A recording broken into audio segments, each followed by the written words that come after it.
სასამართლოს ხდომათა დარბაზში დავით ქიტიაშვილის ჩვენებას მოჰყვა. ეს არის გამომძიებელი, რომელმაც სამი ბრალდებულის წინააღმდეგ გამოითხოვა კადრები შინაგან საქმეთა სამინისტროს პრესსამსახურიდან, შემდეგ ჰაბიდოსკოპიური ექსპერტიზა ჩანიშნა, თუმცა აქ არის ერთი საინტერესო გარემოება. ქიტიაშვილმა აღნიშნული მოქმედებები განახორციელა თებერვლის ბოლოს 17 და 20 რიცხვებში, ხოლო ეს აღნიშნული ადამიანები, რომლების მიმართაც ის ამტკიცებს, რომ გამოიკვლია ვიდეო მტკიცებულებები და ხედავს, როგორ იყენებდნენ ნაწილი მათგანი პიროტექნიკას, ნაწილი მათგანი როგორ ისროდა რაიმე მძიმე საგნებს პოლიციის კორდონის მიმართულებით დეკემბრის თვეში დააკავეს. სწორედ აღნიშნულ გარემოებასთან დაკავშირებით ჰქონდათ ადვოკატებს კითხვები, მოწმე ამბობდა, რომ მისი სიტყვების ინტერპრეტაცია არ უნდა მოხდეს, ამიტომ ცდილობდა, რომ განმარტებისთვის მეტი დრო და საშუალება მიეცათ.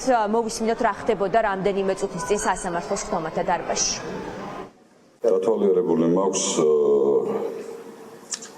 შინაგან საქმეთა სამინისტროს პრესიდან გამოთხოვილი ვიდეო ჩანაწერები, სადაც ასახულია დღეს წარმოქმნილი ბრალდებულების დანაშაულებრივი ქმედებები. ამი ვიდეო დათვალიერება მოგაკეთებ. სამი პირის მიმართ მაქვს ორი დათვალიერება უბრალოდ. თარიღები როგორ გითხრათ? 17 თებერვალი და 20 თებერვალი. 17 თებერვალს დავათვალიერე, როგორც წაგითხრათ, პრესიდან გამოთხოვილი ვიდეო ჩანაწერები, სადაც ასახულია ბატონი ქერაშვილის მიერ ჩადენილი დანაშაულებრივი ქმედებები. რა ჩანდაზეა საუბარი, რა ჩანდა, ეს ჩვენ უნდა ვნახოთ და უნდა შეაფასოთ. მან უნდა თქვას რა ჩაატარა და არა მისი ფუნქცია არ არის რა ჩანდა და ის შინაარს. ვიდეო კადრებში ჩანდა კონკრეტულად ესე იგი რუსთაველის გამზირი, თანს რუსთაველის გამზირი,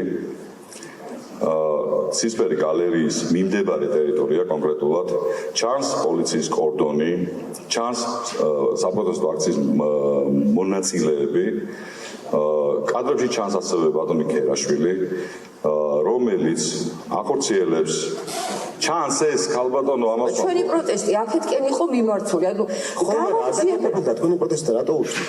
არა, რა შუაშია? არა ჩააკორექტირეთ თქვენ კითხვა და ესე არ გამოვა, იმიტომ დავასრულოთ. კადრებში ჩანს ბატონი ქერაშვილი, რომელსაც ხელში უკავია პიროტექნიკური მოწყობილობა და ისვრის. აი მართულებით ისვრის. პოლიციის კორდონის მიმართულებით.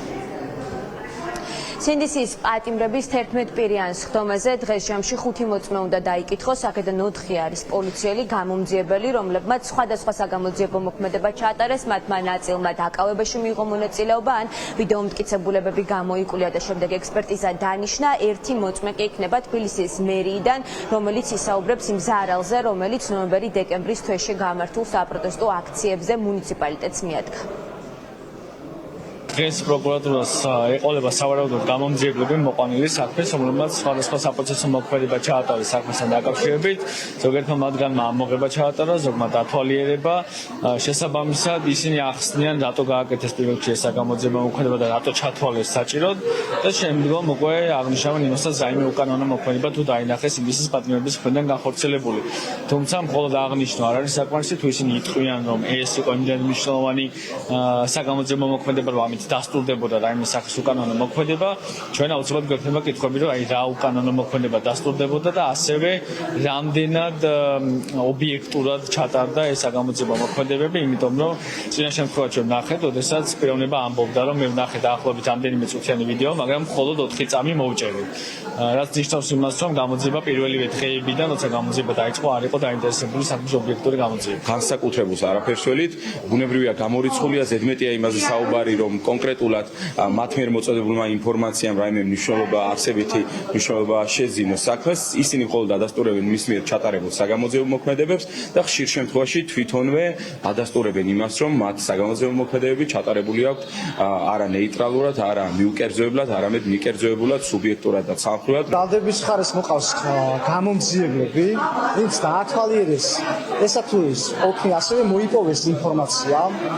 ხოლო უკრაინელებთან დაკავშირებით რატის ხარეს გვაქვს პოზიცია, რომ არსებობს დისკრიმინაციული მიდგომა ბრალდების მხარის მხრიდან, რადგანაც არ არსებობს ერთი მტკიცებულებაც კი უკრაინელებთან დაკავშირებით, როდესაც ბრალდების მხარის გამომძიებლები ოქმებში საუბრობენ, რომ თითქოს ისინი მოქმედებდნენ პოლიციელების წინააღმდეგ, არ არის ერთი მტკიცებულება, კადრი, შესაბამისად გვაინტერესებს, რატომ აქვს საგამოძიებო ორგანოს ჩატარებული გამოძიება დისკრიმინაციულად.